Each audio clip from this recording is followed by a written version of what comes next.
Welcome student. Today I am going to solve exercise of chapter number 2, NCERT exercise of chapter number 2. Okay, potential and capacitance. The first question is given: two charges 5 into 10 to the power minus 8 coulomb and minus 3 into 10 to the power minus 8 coulomb are located 16 centimeter apart. पहला है आपका 5 into 10 to the power minus 8, दूसरा charge है आपका minus 3 into 10 to the power minus 8 coulomb. ये दोनों charge के बीच की डिस्टेंस कितना दिया है बेटा? 16 centimetre. Okay at what points on the line joining the two charges is electric potential is zero. कह रहा है दोनों के बीच में कहाँ इलेक्ट्रिक पोटेंशियल जीरो होगा। मान लो सी पॉइंट पे, suppose this is point A जहाँ पे चार्ज 1 है, दिस इज पॉइंट बी जहाँ पे चार्ज बी है। मान लो दोनों के बीच में जो लाइन ज्वाइन हो रही है सी पॉइंट पे पोटेंशियल क्या है? जीरो है। Which is X distance from the, यहाँ से कितने डिस्टेंस पे? X distance from the charge A से एक्स डिस्टेंस पे। तो ये वाली डिस्टेंस कितनी हो जाएगी? 16 minus x. Is that clear? तो ये भी पोटेंशियल यहाँ पे लगाएगा, ये भी पोटेंशियल लगाएगा, दोनों का पोटेंशियल का सम कितना आना चाहिए? Zero. According to question we can say that v equal to v1 plus v2 equal to कितना आना चाहिए? जीरो। v1 क्या हो जाएगा? k q की value 5 into 10 to the power minus 8 upon r की value x plus k q की value minus 3 into 10 to the power minus 8 upon 16 minus x is equal to zero. ये plus में minus का multiply हो जाएगा बेटा, minus हो जाएगा k 5 into 10 to the power minus 8 upon x minus k 3 into 10 to the power minus 8 upon 16 minus x equal to zero. Is that clear? अब देखो दोनों में k और 10 to the power minus 8 common है, k into 10 to the power minus 8 common करेगा बेटा। Now it is 5 upon x minus 3 upon 10 16 minus x is equal to zero. Zero में भगा दो k into 10 to the power minus 8 को। 5 upon x minus 3 upon 16 minus x is equal to zero. 5 upon x equal to 3 upon 16 minus x, cross multiply, ये हो जाएगा 80 minus 5x equal to 3x। ये हो जाएगा आपका 80 equal to 8x, x equal to 10 centimetre, यानी a से 10 centimetre distance पर क्या होगा आपका पोटेंशियल? क्या होगा बेटा? ज़ीरो होगा। एक बाहर भी पोटेंशियल ज़ीरो आता है, सेकंड केस भी निकाल सकते हो आप चाहो तो। अगर ये आपका है 5 into 10 to the power minus 8, दूसरा कितना है? Minus 3 into 10 to the power minus 8। बाहर भी पोटेंशियल जीरो होगा but nearer to smaller charge in magnitude, यानी बाहर भी होगा लेकिन but nearer to smaller charge in magnitude. दोनों में मैग्नीट्यूड किसका छोटा है? 3 का। तो यहाँ से ये पॉइंट पे मान लो पोटेंशियल क्या होगा? जीरो होगा। मान लो वो पॉइंट P है। दूसरे केस में, सेकेंड केस, जब बाहर की तरफ जीरो होगा between line joining between the two charges. तो ये मान लो डिस्टेंस कितना बेटा? x है। ये डिस्टेंस आपका 16 था, तो ये डिस्टेंस कितना हो जाएगा? x minus 16। Is that clear? दोनों अलग अलग पोटेंशियल लगाएंगे, एक बार ये पोटेंशियल लगाएगा, एक बार ये पोटेंशियल लगाएगा। दोनों का सम कितना होना चाहिए? ज़ीरो होना चाहिए। उसको भी सॉल्व कर देते हैं। देखो, तो आउटसाइड भी निकाल सकते हो, इनसाइड, जहाँ पे भी तुम्हारी मर्जी वहाँ पे फाइंड आउट कर सकते हो। Now the next case is v1 plus v2 is equal to zero. v1 क्या हो जाएगा? k q 5 into 10 to the power minus 8 upon x, ये डिस्टेंस p पे, plus v2 k q minus 3 into 10 to the power minus 8 upon क्या हो जाएगा बेटा? x minus 16 is equal to zero. Same, सिर्फ बचेगा क्या?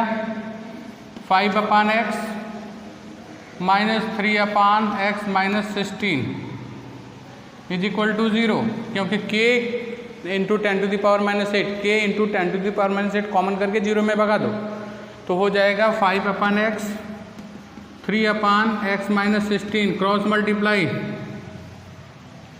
5x - 80 इक्वल टू कितना हो जाएगा 3x, 2x इक्वल टू क्या हो जाएगा 80, x इक्वल टू कितना हो जाएगा 40 सेंटीमीटर फ्रॉम ए। अगर पहला आंसर होगा आपका जो पहले पार्ट में हमने निकाला था 10 centimetre from the A between these two charges, and the second answer is x equal to 40 centimetre from a outside the line joining between these two charges। Now we are moving towards next question which is given. दूसरा question देखते हैं बेटा, थोड़ा जल्दी जल्दी करेंगे, mobile में battery कम है। Okay, next C regular hexagon of regular hexagon of side 10 centimetre has a charge 5 microcoulomb at each of its vertices, calculate potential at the centre of hexagon. ये है बेटा हेक्सागन,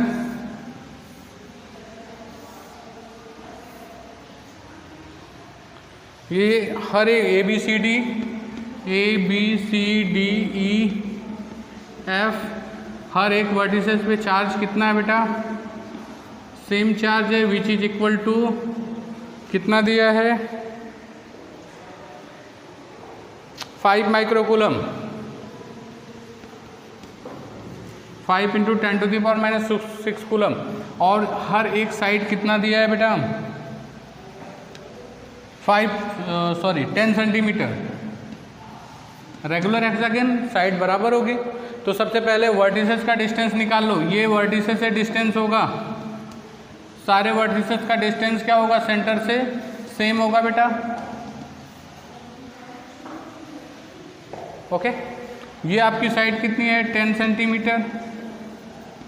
जब वर्टिसेस से मिला होगा तो पूरा एंगल क्या होता है 120 होता है। हेक्सागन का ईच एंड एवरी एंगल कितना होता है 120, तो ये हाफ एंगल कितना हो जाएगा 60, ये भी कितना होगा 60, ये भी हो जाएगा 60, क्योंकि 2 60 हो गए तो इक्विलेटरल ट्रायंगल के तीनों एंगल क्या होते हैं बराबर होते हैं। It is also a 60 degree angle,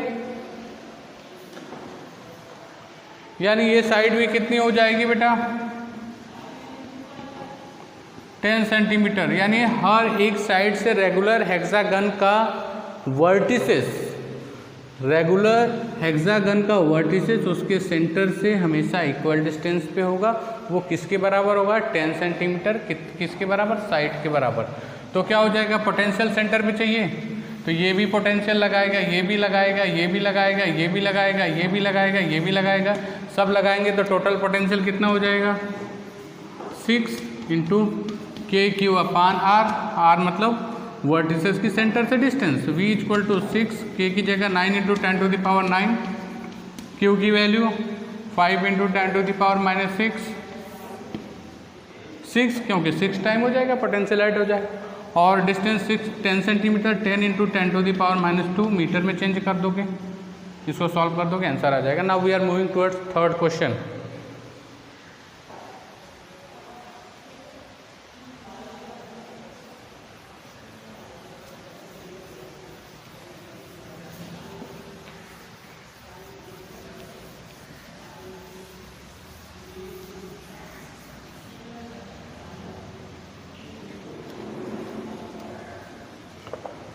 Two charges, 2 microcoulomb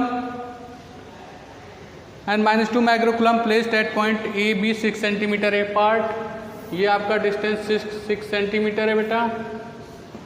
यहाँ पे क्या रखा है आपका 2 माइक्रोकूलम -2 माइक्रोकूलम। मान लो ये पॉइंट A है, ये आपका क्या है B है। तो हमको पूछा है फर्स्ट पार्ट में A, identify N equipotential surface. Equipotential surface कौन सा होगा जो इस डाइपोल के लेंथ का परपेंडिकुलर बाइसेक्टर होगा बेटा, वो इक्विपोटेंशियल सरफेस होगा। अब कहोगे कैसे होगा, क्योंकि अगर इस पॉइंट को आप लोगे, इसको मिलाओगे,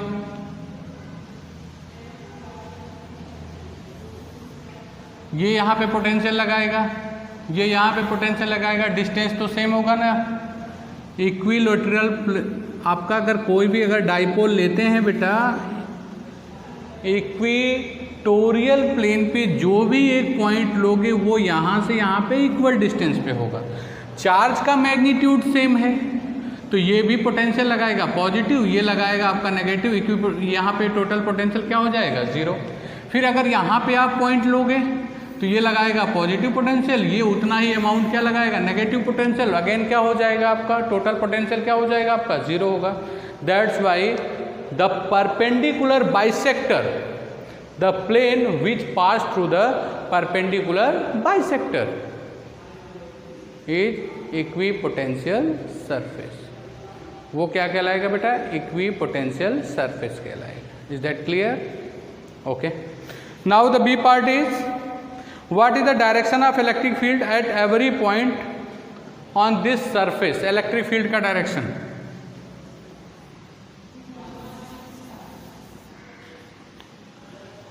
ये आपका है 2 माइक्रोकूलम, ये है -2 माइक्रोकूलम, ये परपेंडिकुलर बाइसेक्टर का सरफेस है आपका जहाँ पे पोटेंशियल सेम है। तो ये क्या करेगा पॉजिटिव चार्ज से यहाँ पे मान लो फील्ड निकालना है बाहर की तरफ, ये बोलेगा मैं अपनी तरफ लेके जाऊंगा क्यों, नेगेटिव से इलेक्ट्रिक फील्ड क्या होता है रेडिकली इनवर्ड होता है और पॉजिटिव से इलेक्ट्रिक फील्ड रेडिकली आउटवर्ड। तो रिजल्टेंट कहाँ से जाएगा, बीच से जाएगा। Is that clear? And the direction of electric field at every point on this surface from left to right, यानी from 2 microcoulomb charge to -2 microcoulomb charge, left से right की तरफ होगा as shown in figure. Now we are moving towards the next question 2.4।